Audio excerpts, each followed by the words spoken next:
Go. Okay, congratulations. Thank you. It must be supremely exciting to be goddess of the television pay-per-view land. It is. I'm very, very excited. It's my first time doing all of these songs off of my first solo album, so it'll be a whole new experience for me. And I know I'm going to be nervous, but anxious and excited, and I can't wait for everyone to hear my new music and see me perform for the first time by myself. Now, what is in store for audiences? I mean, are we going to see a whole new side of you that we've not seen before?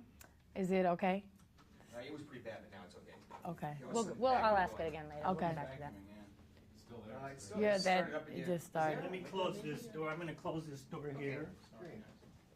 It's starting and stopping. How do you think the G8 summit will affect the NASDAQ? I don't know. I'm sorry. I think choosing Evian as the current site for the G8 summit is interesting, considering it's French water that people are having to drink. And given the current political climate, it's dubious. You're like, sure. Yes, keep talking, ginseng girl. That's true. That is true. Naive, comme moi.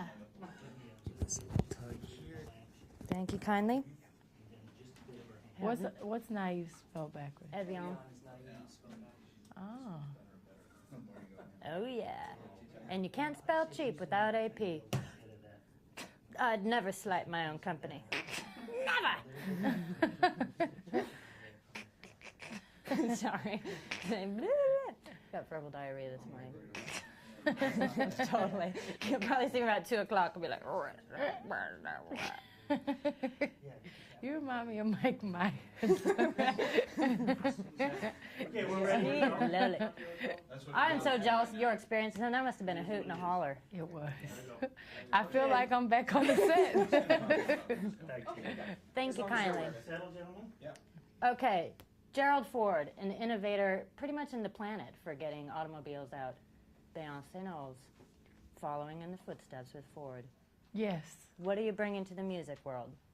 Well, I write all my own songs. I produce all of my own songs. And I have grown so much between the last Destiny's Child album and my first solo album. And basically, I wanted people to experience that and to hear that. I've grown as an artist, as a writer, and vocally, and as a girl to a young lady. So my album kind of represents the evolution of a woman. And as far as my live shows, I don't think people have ever seen the show that I'm going to do for Ford. I really took a lot of time, and I really took a lot of time to rehearse properly. We usually have like 2 days, but I wanted to really get every small little detail right. And I'm very involved in everything, all aspects, from the choreography to the costumes to the songs that I'm doing, everything. So I'm excited because I think people are going to get a better feel of me. And I don't think they've ever seen anything like this from me. What lies in wait for us? Can you give us some glimmers? I mean, people, if you want them to call up and get this on their TV, what's going to be in store? I mean, they'll call for boxing, they'll call for porno. Why should they call in for this? Well, it's historical. It's my first performance. And it's the reunion of Destiny's Child. We haven't performed together in a while, so we have to get our little DC outfits back on and kick out those stilettos and do those songs again. And my show is like a mixture of all of my influences. Chicago, Michael Jackson meets urban chic. I don't know how else to describe it, but I'm doing a lot of great choreography. My new dancers are featured, and new songs, new music. My album comes out June 24th, and this will be the first time you can hear songs off of my album. It sounds like it's giving you like this whole new lease on life. You've taken out a new contract, and you seem so excited about it. I am. I'm anxious. Well, have you discovered new parts of yourself since you've gone solo? I mean, obviously, there are great things that happen with Destiny's Child, but this, it seems like you're like... Yeah, I have. I was really nervous the first performance I did by myself because obviously I've been with them since I was 9, and I'm so used to them and I love them so much. It just was really hard for me. But it seems like that feeling almost made me a lot more dynamic on the stage. That nervousness kind of, I don't know what happens. It's always happened, but it's even more now.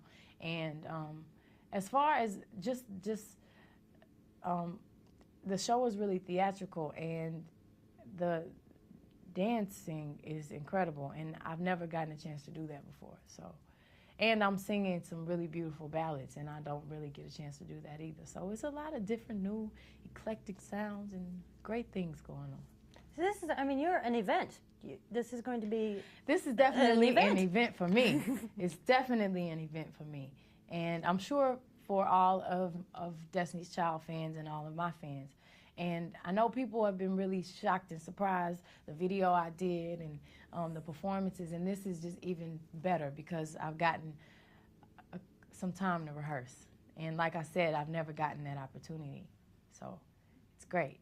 Is it better to be bootylicious? Is it better to be bootylicious? You know, the definition of bootylicious basically is someone that's confident and that loves themselves and that energy shines through. So it is good to be bootylicious.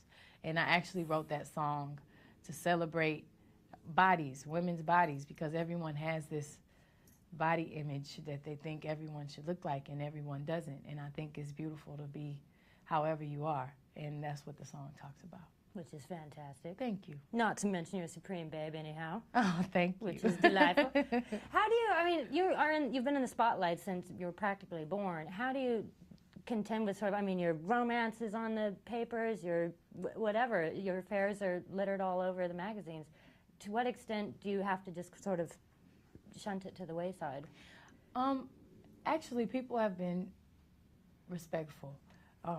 Thank God I haven't had too many. I don't want to speak too soon, so.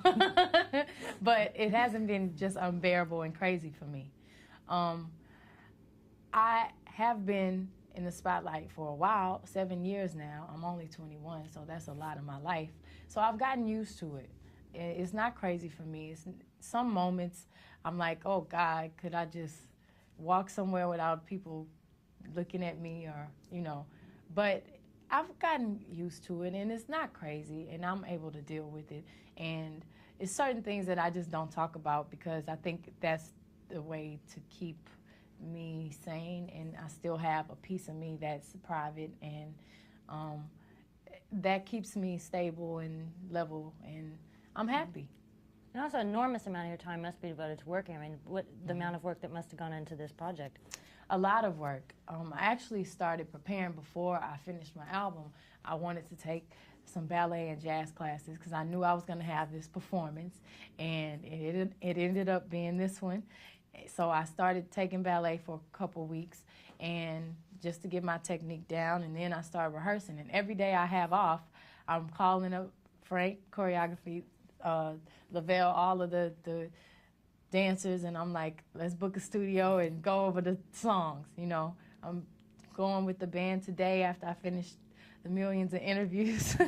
I just love to be prepared and to experiment. It doesn't feel like work for me. When I'm in the studio and when I'm performing, that's what I live for. I love it. And I could just do that for the rest of my life, and hopefully I'm going to be doing it for the rest of my life. So it seems like the more you do it, the more it sort of energizes you to keep on going. Yeah, because you discover new things about yourself on the stage, you know, and you just, I always like to better whatever I just did, and, you know, I always try to challenge myself. And if I did one routine good, or if I hit just one note for however long, I try to do it twice as long the next time.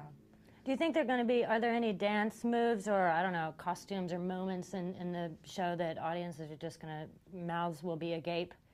Well, there's quite a few. I know we took a lot of influences from Chicago, and the costumes are incredible. We have this hula hoop routine, which is so cute and so different. In Work It Out video, that's the song I did for Austin Power soundtrack, I had this hula hoop. So we're doing that live, so I have to make sure I'm right. And I can hula hoop for a long time, for however long I want. But it'll be just my luck that night. Something will happen. But that's a little scary. It's a lot of things. I don't want to give it away so much, but the lighting is incredible. And it's a huge production, but in a different way. It's not a traditional pop R&B, whatever you want to call it, way. It's more of the theatrical way. The lighting and is a minimal amount of props, but the way that we have everything staged and we're using mirrors and different cool little effects. So it's really artistic and different. And for those who don't know the single for your new album, what's going to be different from what's Beyoncé knows? What's the sound? My new single is called Crazy in Love, and it sounds like Washington Go-Go, which is something really current now in the streets. But it also has an element of old school, live horns. And I think the beauty of the song is the mixture of something really current and something really old, and it sounds like something really different from anything else on the radio. I was actually very nervous because I wasn't sure if people were going to understand it. Sometimes when you take that risk, it doesn't work out for you, but it did, thank God. The whole album is like that. I really expressed myself, and it's really personal, and it's like a journal, and it's about love and relationships. If I didn't experience it, I did through my friends and family. And if you want to know how it feels to be in love, or if you're in love, or if you used to be in love, you should get dangerously in love. And during the performance, I performed the song, so it just is a good feeling. It's a party, but it's so many different types of songs that lead into each other. It's almost like a Broadway play. Awesome. Yeah. And from what I understand, love makes the world go round. Love makes the world go round. That's why I chose that topic, because it never goes out of style. It's always love in the world. Yeah. Cool. Love and crayons. Love and Permanent crayons. pleasure. Okay, and finally, if people they're going to sign on for this event, and they're going to, you will be live, televised around the planet. Is much going to be going through your head? I mean, are you, like, what about the 10 minutes before? I'm sure I'll be terrified. I'll be going over everything, like, backstage, trying to do extra rehearsals. But I'll be anxious. Hopefully I'll remember all the words and all the steps and all of my placement. And we have a lot of great opening acts. My sister is performing, and Kelly's doing some of her songs, Michelle, and Tyrese, and Jay-Z's performing with me, and Jewel. It's not confirmed, but I hope so, and Destiny's Child. So I'll have a couple acts to warm up the stage for me, and hopefully by the time I get on the stage, the crowd will be warmed up, and I'll be warmed up, and I won't be. It'll be my moment that I've been waiting for. It'll be the complete pleasure package. Yes. It'll be great. Excellent. Well, thank you so much.